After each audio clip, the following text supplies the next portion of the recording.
How's it going, ladies and gents of YouTube? I'm going to share with you some tips that I've learned along the way, and I hope to sort of help you get a better grasp of some of the concepts of Outward because it is a very sort of hard game to get into. Once you get going and you know sort of the simple concepts, it makes it a lot easier. Um, a lot of these are like simple beginner guide tips, and a lot of them are advanced. So there's like sort of a mix, and they're in no particular order, just sort of ones that I've sort of picked out that I thought might help people. So the first one's to do with like sleeping, guarding, and repairing, which are the things you do obviously when you sleep. And I think I left it up here, so I've got to go up here. Um, I lost my luxury tent, so I'm now down to using a simple tent. It's great. So we go over here. I'll show you the sleep, how the sleep works. Sure, I'm familiar with it or anything. But a lot of you might be confused of what this is like. I didn't really think about it too much at first. I was like, oh, I just sleep. Didn't really think of using any of the other stuff.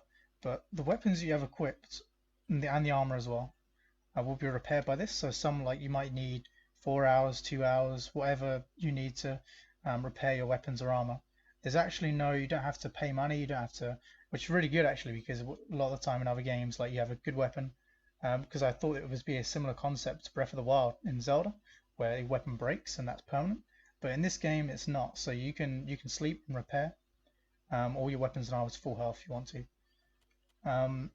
And guarding, if you're in like an environment where you're unsafe, it will say like an ambush rate. So obviously here, because I'm in a city, it's safe. It's 0% ambush because no one's gonna ambush me. So if you're in an unsafe area, you'd have to put it down till it's under 50% or so, and then you wouldn't have to worry about being ambushed per se. So that's to do with the sleeping really. So you don't really have to, there's not really that much else to it apart from that. So you can repair, and obviously you have to guard if you're in a dangerous environment. And obviously sleeping restores your stamina as well and your burnt health, which will gradually go down in a lot of time. So if you're sprinting around loads, your stamina will actually go down faster, or if you're in combat. The next one's actually like they're sort of obviously they're just kind of random, so they're not in any order and not really string together very well. But they're to do with like making fire rags and poison rags because I found out they're really useful. But the fire rags are surprisingly really easy to make. So what you actually use is just the common cloth, which is really easy to get. It's pretty much everywhere. You'll always have loads of it. And the thick oil, which I always seem to have loads of. And there you go. You craft that and you've got yourself fire rags. And the poison ones, I don't know all the recipes off by heart, but the poison ones you cook over a fire actually. I haven't got any wood on me. But oh, have I? I have. Okay, that's handy. That's handy. So if I make a fire right now, this will sort of help another tip as well. So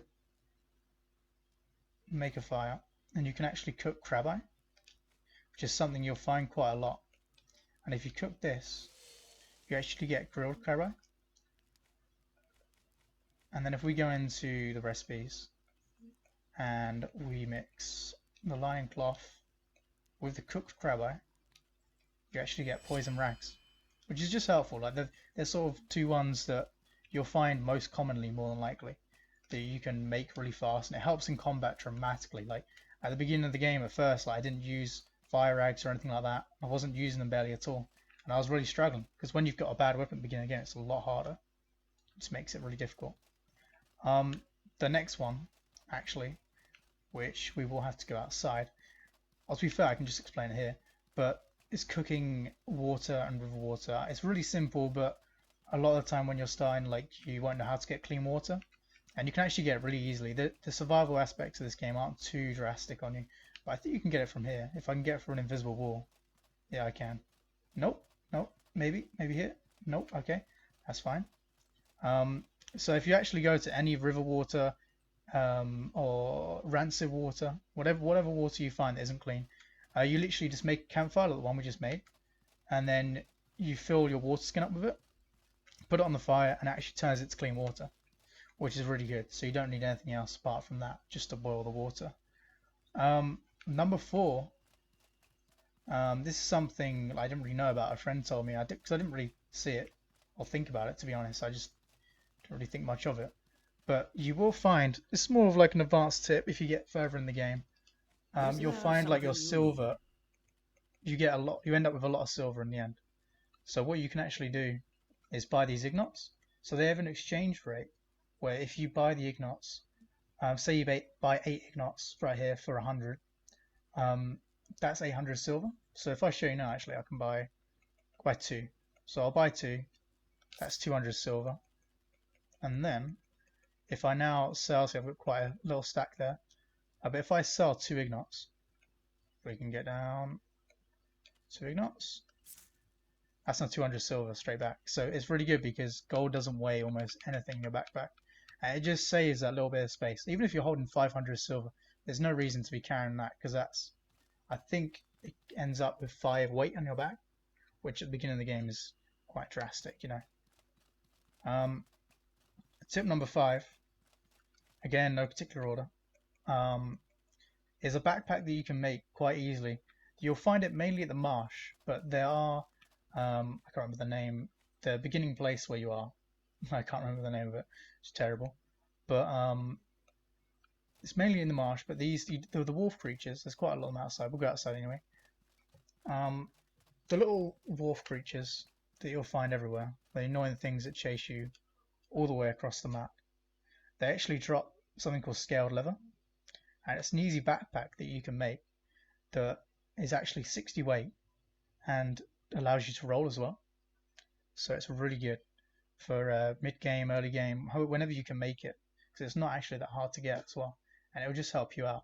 And it's a fair amount of weight compared to wasting silver on a backpack, because you'll find like the Nomad backpack, which probably a lot of people have, or the Prospector one.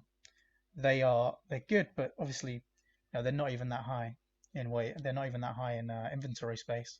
But yeah, they stop you from rolling, so it's not really worth it. So I'll show you what the lever is now, and I'll see if I can craft it, because I haven't actually crafted it yet. So it's this scaled lever. So what you actually have to do is make a primitive satchel. You go into it. It's actually 1 primitive satchel, and then 3 of these. And what this will do, really good backpack, is there you go. I haven't actually used this yet, so it'd be interesting to see. But see if we equip this. It looks pretty nice as well. Pretty good backpack. I'm using the Mafino's one, which is actually, I'll maybe, if you want me to do a guide on how to get this backpack, it's really simple, but I haven't really seen any videos on YouTube explain it. It's actually a free backpack that's 110 weight. I have a skill that allows me to dodge without affecting the backpack. But yeah, I can do a separate video on that if you want to see. But that scaled backpack that I just made there is from these wolf creatures right here, actually, which is good. I'm just going to quickly kill these because these are now in my way. I'd rather not, but there's one. The other one obviously doesn't want to fight. He's seen his friend. Oh, he does want to fight. Okay. Well, maybe I can explain the other ones. So the next tip that I'm going on to, I believe it's tip 6, is about tea and about restoring your stamina more or less. So tea is actually a really good thing to make. Again, like, this is more like a sort of a basic tip that some people just aren't familiar with say survival games or anything, having to do some of this stuff. But if I think, what is this? Is this live weed? So I might be able to make it with this actually. But what you need is you need seaweed, or you can do it with what's it called? Beetles as well. But what you do is you mix it with clean water. So let's see. Oh, I can't actually. So I don't have seaweed. But what you actually use is you just mix it with clean water and seaweed, and that'll actually make you, I believe, like a needle tea or one of the teas. And it's really good at the starting area, because if you ever find any weeds, just pick them up, see if you can make any tea with clean water, because it protects you from the cold, a lot of them, and it helps indigestion as well, and it restores burnt stamina. So if you're stuck in an area and you've got no stamina and you can't sleep, easy way there of restoring stamina, which is a good one. The next one's tip number 7 is more of like an advanced tip, because this is for people who have probably progressed, maybe got a few skills now. I'll just show you what they are. So for anyone that's unfamiliar, these are skills that you can use, and if we go down, these are the passives. So these are ones that you learn that have a permanent effect on your character, that you can't use, obviously. So I see movement speed increased by 10%, repair equipment 50% faster, etc. But some of the bigger ones that have a bigger effect, you actually have resources. So you start in the game with free resources to get skills, and I'll show you in a second what they are. But you actually can't get any more, I believe. Yeah, no one's found a way of getting more resources to be able to have more skills. So once we load it in, I can show you. I can go to a trainer and show you what this is, what I'm talking about. For anyone that's unfamiliar. Right, so if we go over here to a random trainer, doesn't matter what one, they all give you skills, all different though, depending on what playstyle you want to use. Right, I believe he's over here. Just a man with the hat. Man with the hat. What do you have to say? Yourself. He doesn't want to. Okay, that's fantastic. So the guy that can train you can't train you now apparently. So what they are, I'm not going to be able to explain this. I have to explain it. Maybe there's another trainer around here. Maybe I can ask someone. Yeah, he's not. So what it actually is when you go to any trainer, I'll explain it like this. So when you go to any trainer in the game, you'll find in the top right hand corner, it will say resources, and it'll be this weird symbol. And you start with 3 in the game. And what they are is they'll say certain skills will require a resource, and they'll normally be like have a bigger effect on your character, but you only have 3 of them. So the tip is really just to pick them wisely. Be very careful like what ones you choose because they're permanent, and I don't think there's any way of getting them back. The next one's investing in mana and like class selection, more or less, or not really class selection, but what you decide to play as. It turns out sort of to be your class in the end. But as you can see here, like my mana is 60. So in the starting area, in the mountain, the Conflux Mountain, that you'll see the massive mountain in the first area, quite easy to see. When you go through there, that's how you unlock your mana, obviously, which is quite a thing that a lot of people know. But in that mountain, yeah, you want to sort of decide quite early on if you want to play sort of a more of a magic class spellcaster, or because it's all feasible in this game. You can be sword and spell, just spellcaster, just a warrior. So I actually wanted to be a warrior, and I didn't really realize that warriors wouldn't be using mana as much. So I actually invested in mana twice, lost some health and stamina because of it. And now when I got to endgame, I don't use mana, or I try to use it now, but I don't really use it as much. So it's kind of a thing to make sure, because a lot of the things are permanent in this game, and if you screw up halfway through, you can't restart. And obviously you live with your decision in this game, so it's kind of be like that sometimes. The next tip's just a little sort of beginner tip. If you lose your backpack, it actually is on your map. So if you look at the top of the screen, there's a little compass, and that'll tell you exactly where your backpack is. If you leave the city or if you leave the area that you're in, won't be on the compass. So you have to remember where you left it or where you died, because I've had it before where I've been killed by something in the marsh or in the forest or wherever I am, and it's actually not on my map, and you have to remember where you died. Leave wherever you are. Like I've been kept in a cave and it hasn't been with me. Sometimes it'll glitch out. I don't know if they need to fix it or something, but a lot of the time it can glitch out, and you have to remember where it was because it won't spawn with you.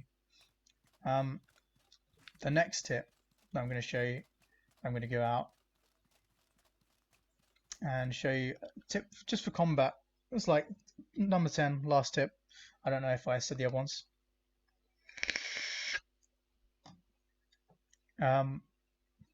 We go out here. I'm just going to show you sort of the basics of the combat, because a lot of people are struggling with the combat because they think it's choppy or they think it's like clanky and stuff, but it's not actually like that. If you play Dark Souls, you'll sort of get the gist of it quite quick. But when you perform an animation, you actually get stuck in the animation. So if you commit to a strike, especially like with a heavy axe like this, for instance, if I commit to a strike, I can't roll midway, and then I roll at the end. You see, after the animation's finished just then. So we find some bandits over here. I'll show you what I mean by that. And I actually use a shield and sword just to show you the blocking as well, and some maybe tips with that. Now, so we get these two guys here. You never want to go into a fight with low stamina as well. Like, you want to always have over halfway, or at least like full stamina, really, to be honest. But if we go to this guy, we just pop our rage boon here, and then you go over and just slaughter this guy. Okay, we missed that attack. That's great. But yeah, like when I commit to that attack, I can't roll. You see that? So a lot of the characters in this game, or NPCs, they act very defensively. So like when I attack, yeah, so you can't even sort of break through it. But they actually have at the bottom of your screen as well. You can see that I have sort of like a line, and what that is when he hit me, then you saw it go down. And what happens if that goes down to the bottom, you actually fall to the ground and you get knocked down, which can really quickly mean that you just get destroyed really fast and end up dying. But as you can see, they have one as well. So you can see how fast theirs is going down compared to mine. So if I hit him down fast here, I'm actually out of stamina, which is great. I wonder if I can quickly, as you can see, right, yeah, if I've got anything to quickly just get this stamina back so I can show, because I was playing a bit too defensively there. Figure eight's the tire body. There you go. Right. So now I'm gonna sort of take down his shield. If he blocks, he's not blocking. Okay, he didn't block them. But that line, once you get them down, they will fall to the ground, and then obviously you can finish them off from there, or use any skills that you've learned to take them down. Now if we switch back to the two-handed weapon, because it's a lot slower, and a lot of the time people will use this weapon, or like any two-handed weapon, and sort of see it as like being clanky or something, because they can't really use it that well. Because of the animations, like it can be a bit stiff at times, and it's a bit slow. But after you finish the animation, that's when you have to roll, and you have to sort of keep an eye on that quite a lot. See if we can find anyone down here. Let's see. There's usually a guy up here. It's really hard to kill.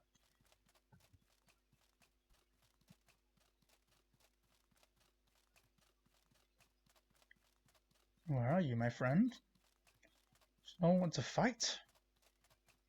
Oh, it doesn't look like there's anyone here. I'm banking on people being here, but there's no one here.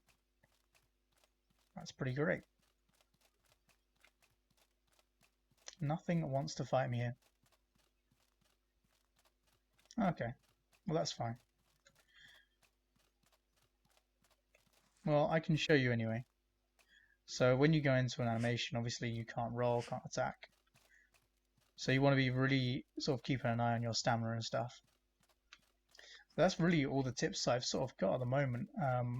If you want to see some more, subscribe down below, and I can share with you other content and do other things. Just let me know sort of what you want to see. If you want to see anything, just comment down below and stuff, and let me know.